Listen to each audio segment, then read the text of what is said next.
that time again as Monarch Radio brings you back to those golden days before television, when radio was the main source of family entertainment in the home. Stay tuned for another one of those drama or comedy episodes from way back when, as performed by the Monarch old-time radio players.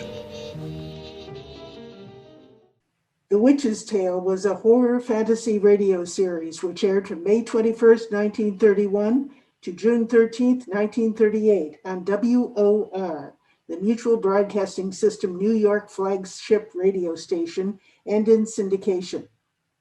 For syndication, the shows were recorded live during broadcast and distributed to other stations.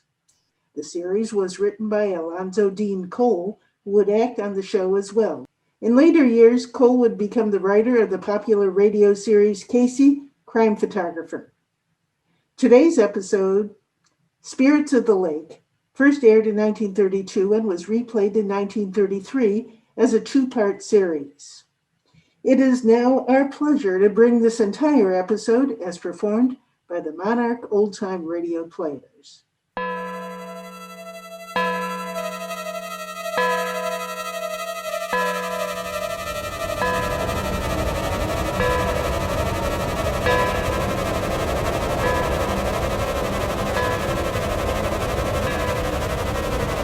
We bring you The Witch's Tale. The fascination of the eerie, weird, blood-chilling tales told by old Nancy, the Witch of Salem, and Satan, her wise black cat. They are waiting for you now. 117 I be today. Yes, sir, 117-year-old. Well, Satan,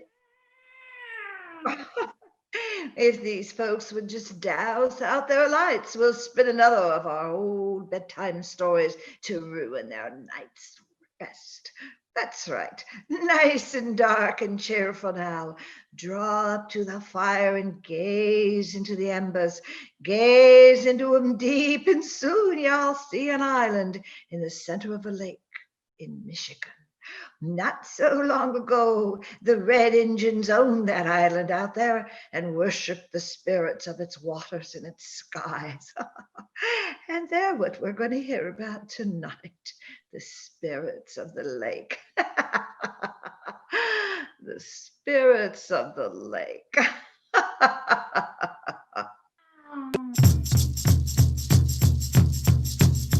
Do those Indians intend to keep that racket going all night?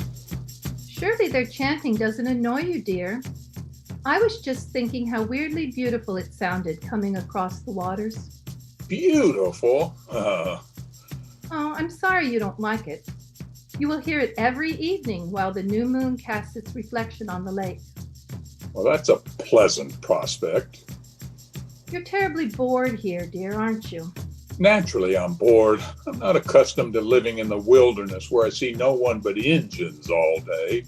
Now you tell me I'll have to listen to them all night? Well, that's the reason I purchased this island so close to the Indian reservation. I thought you would find their customs interesting and picturesque. Yeah. Roger, why don't you take a trip east, then come back to me when you're over your restlessness? Oh, yeah, that's a fine idea. My friends would crucify me for leaving you alone. Is that the only reason you stay here with me? You do love me, don't you, Roger?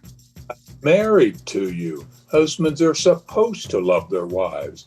I'm in no mood for romance this evening. I don't suppose an invalid can expect her husband to be in the mood for romance ever. But I won't be an invalid much longer, dear.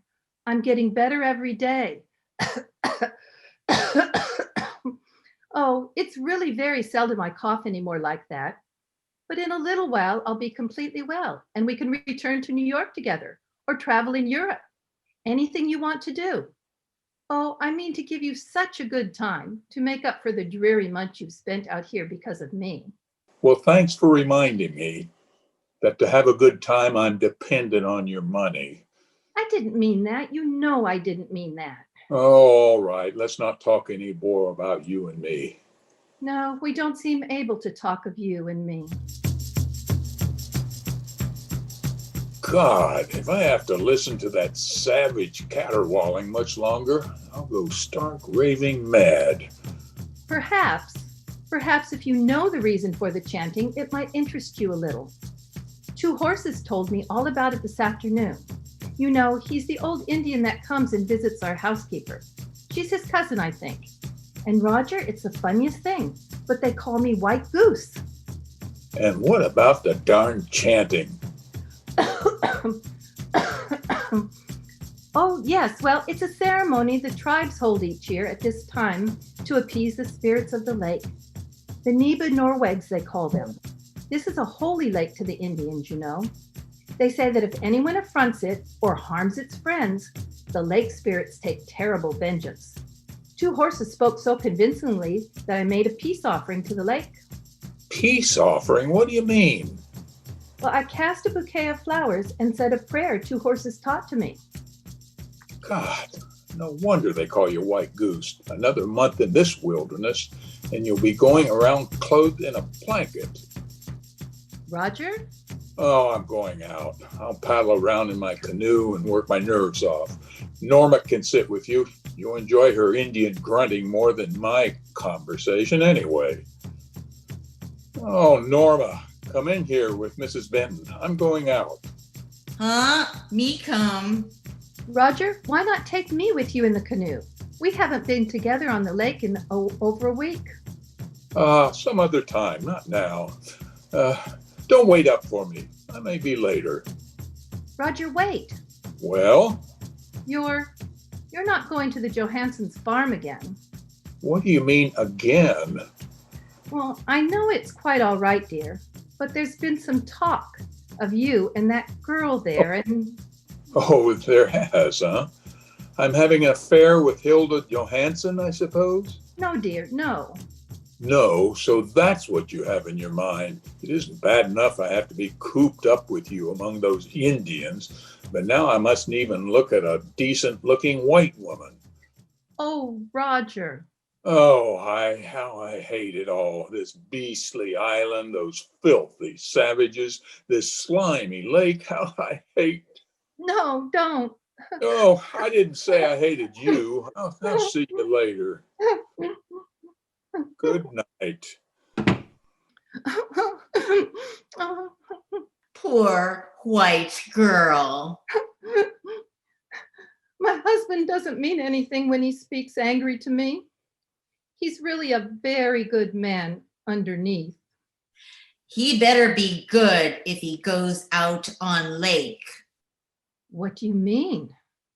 You give flower to lake. You say Indian prayer, Neba Norwegs.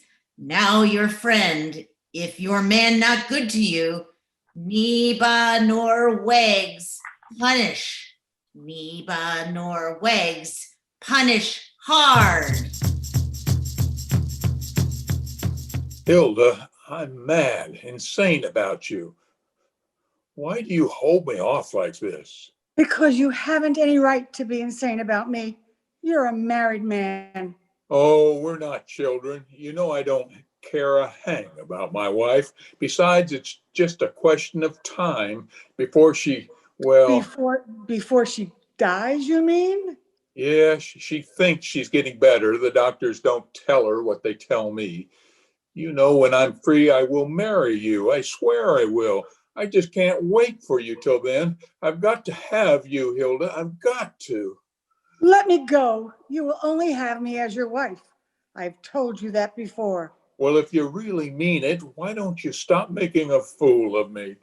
Why don't you stop meeting here by the lake every night, playing with me like a cat does with a mouse? Because I hope you will not always be a mouse, but a man that takes what he wants. What do you mean?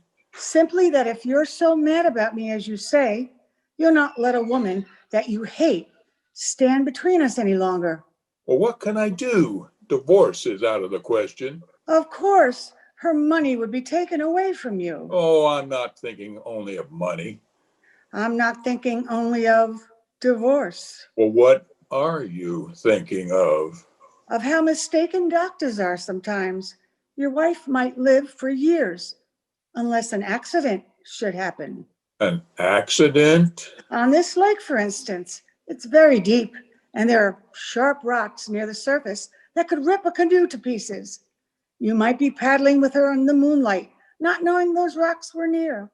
You've told me your wife don't swim. She might drown before you could save her.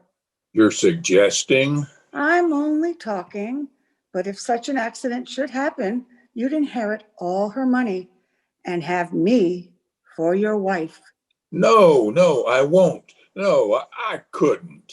You're a mouse, not a man. I'm going. No, Hilda, wait. Hilda, don't leave me. I'm leaving you for good. Hilda! Oh, listen, you fool. I'm not satisfied being the daughter of a Swedish farmer. I want money. I want to live in a swell house like your wife has built in the middle of this lake. I want to be a lady and swell it over people who despise me now because I'm poor. All my life I've dreamed of that, and I'm going to have it because I've got looks and youth and brains. If you don't give me what I want, then somebody else will. If you say I've played with you, then I play no more. Goodbye. Oh, no. Don't say that. Come back. Hilda, I can't lose you. I'm mad about you. Well, As you say, an accident just might happen. accidents are common. Will you marry me if my wife dies? I will marry you when your wife is dead. Oh, it's wonderful to be in the canoe with you again. It's been so long since we've been on the lake together. I feel like we're on a second honeymoon. Aren't you enjoying it too, dear? Yes. Oh, the world has never seemed so lovely as it does tonight. Isn't that distant chanting restful? You haven't complained about it this evening, so you must feel as I do.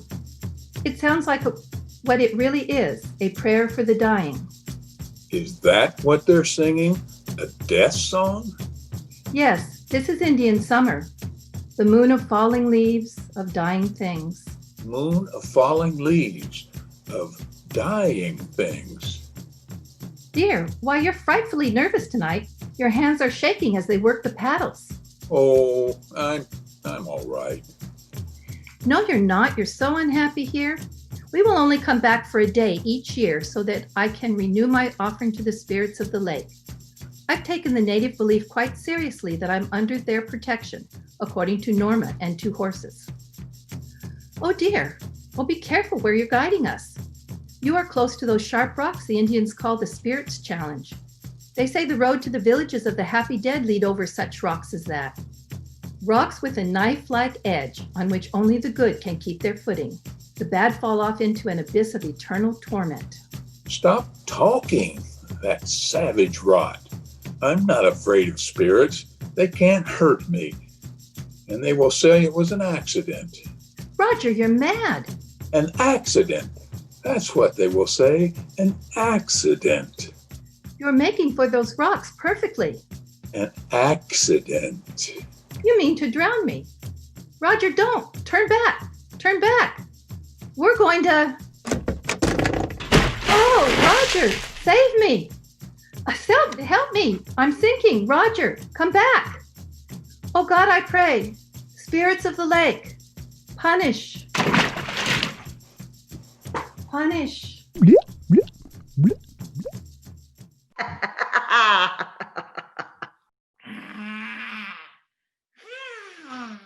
Spirits of the lake is gonna punish that fella, right? And now, folks, Satan and I will tell you exactly how. About the very frightful end to this little bedtime story.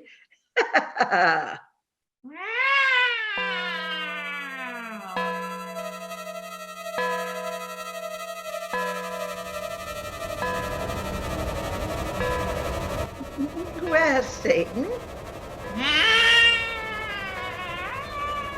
suppose we get right down to business and finish our cheery little story we begun. Well, 2 years have passed since that fella killed his wife, and now he's married to the other woman. Gaze into the embers deep, and soon you'll see a man sitting in a stateroom on a railroad train. Soon you'll hear more of the spirits of the lake. The spirits of the lake.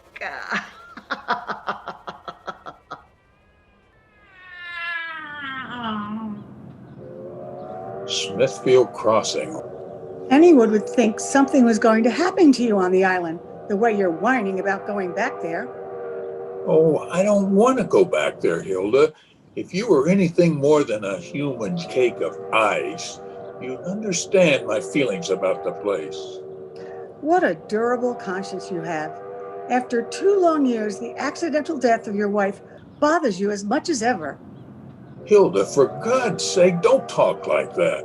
Oh, don't worry. I hardly think anyone is listening outside our stateroom door. You fooled the law for so long, they're not apt to get wise to you now. Oh, won't you ever let me forget? It was all your fault anyway. You planned it. You drove me to it. I had nothing to do with it.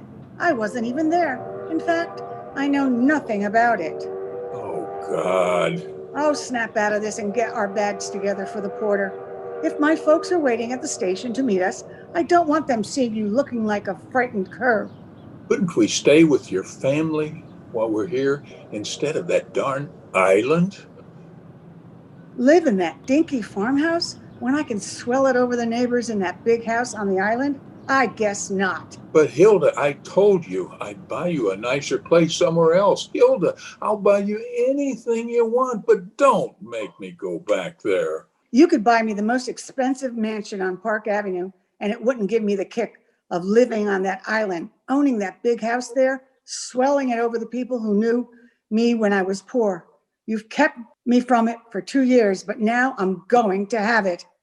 You don't understand. Oh, yes, I do. There isn't just conscience that troubles you. You're afraid of the place, afraid of an Indian superstition.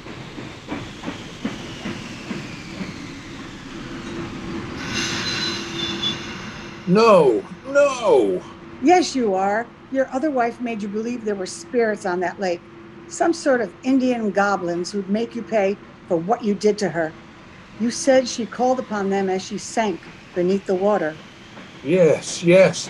With her last breath, she called on them to... Oh, yeesh. I'll go with you, Hilda.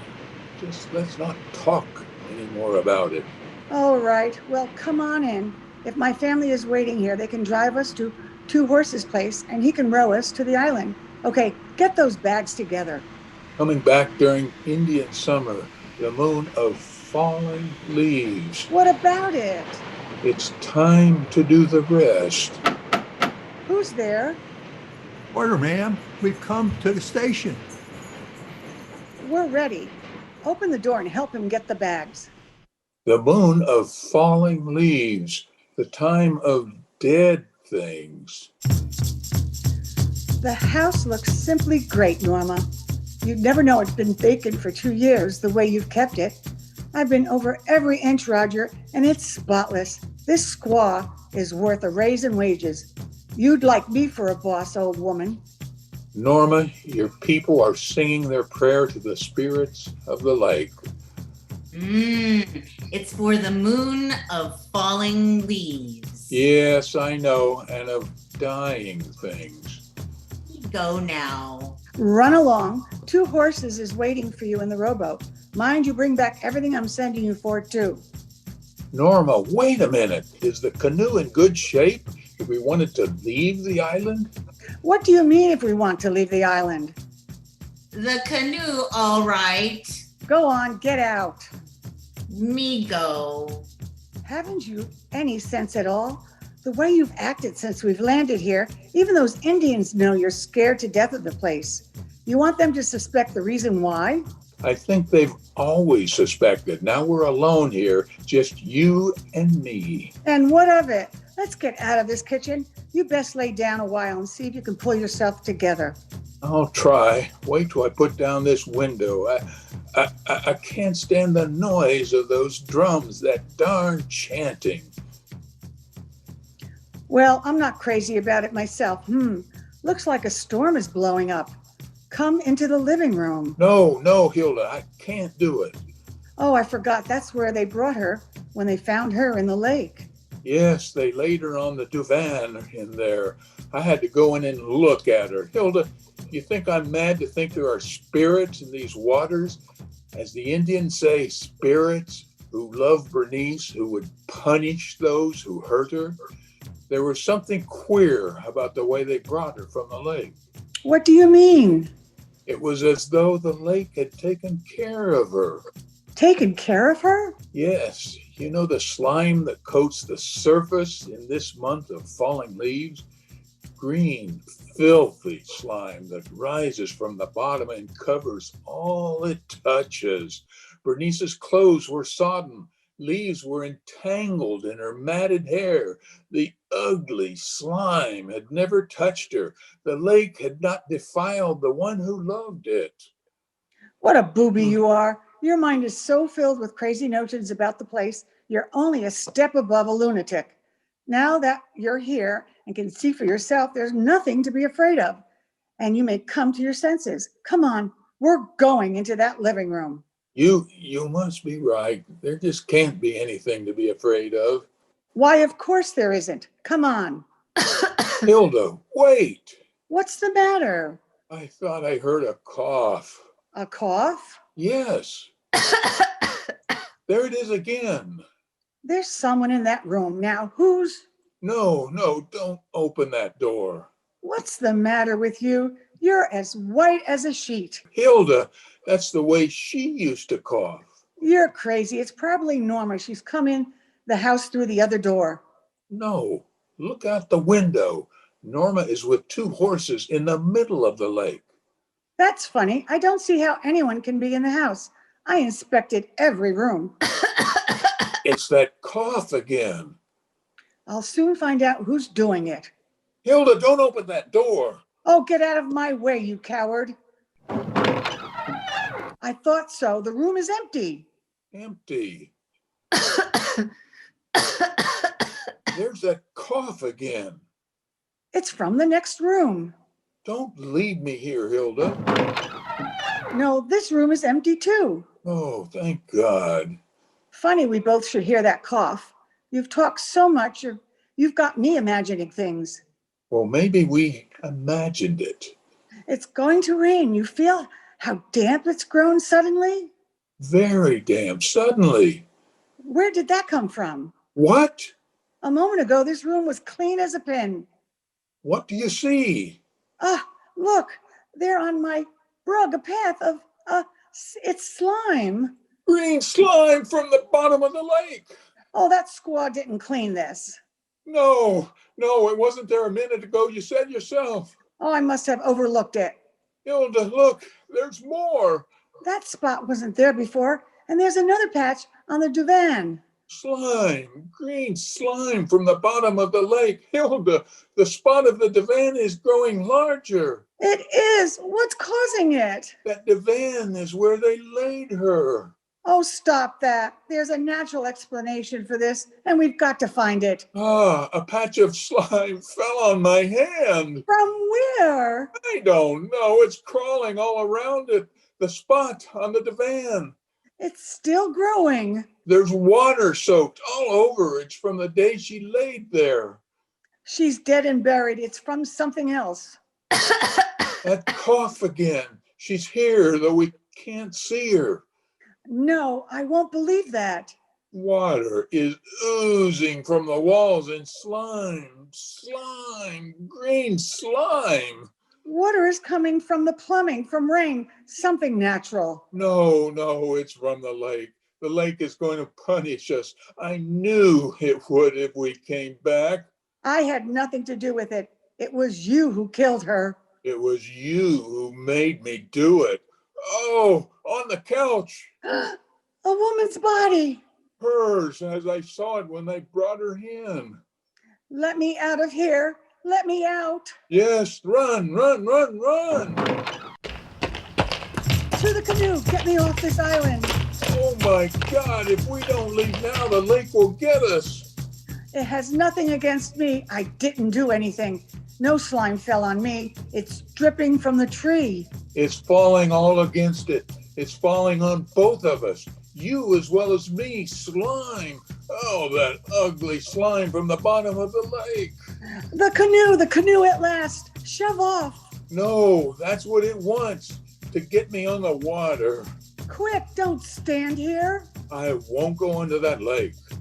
Ah, look behind you. Bernice, the woman that we killed.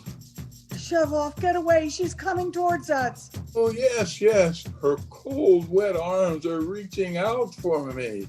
Paddle, paddle. Yes, She's reached the water's edge.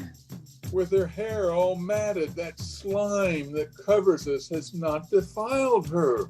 Get me away. Use all your strength. Paddle, paddle. Oh, the paddle, it snapped in two.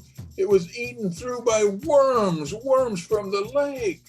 Now we're drifting. No, we're going too fast. Something is pulling us through the water, something we can't see. We're going towards the rocks. Yes, the spirit's challenge. Oh, the road to death leads over rocks, just like she told me. Only the good can keep their footing on them. The bad fall off into eternal torment. I'm not going to be smashed against them. I'm going to swim. You can't save yourself. She bade the lake to punish us. It just won't let us go. Help.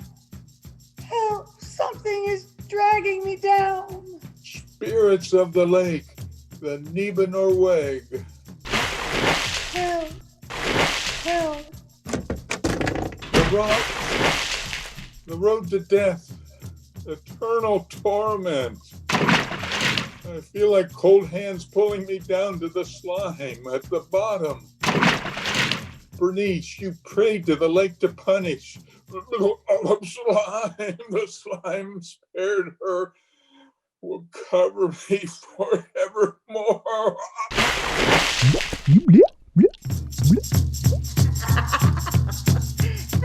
Well, Satan, the moral of the story is crime don't pay, especially if you live around an Indian lake. For if the law don't get ya, then thy spirits will. Come see me next time I have a birthday, and we'll have another purty yarn to spin ya.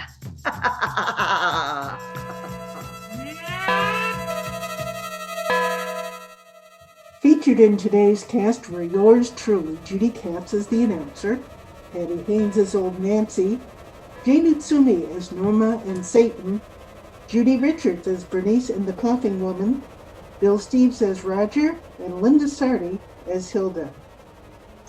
Due to the current shelter in place, our recreation of this Witch's Tale episode was conducted remotely, where each cast member was located at his or her respective home. The show was recorded and edited by Judy Katz and was directed by Howard Wishner. Howard Wishner also provided sound effects using original sound recordings from freesfx.co.uk, as well as portions from the original broadcast. Casting and script selection was provided by Maureen Wishner.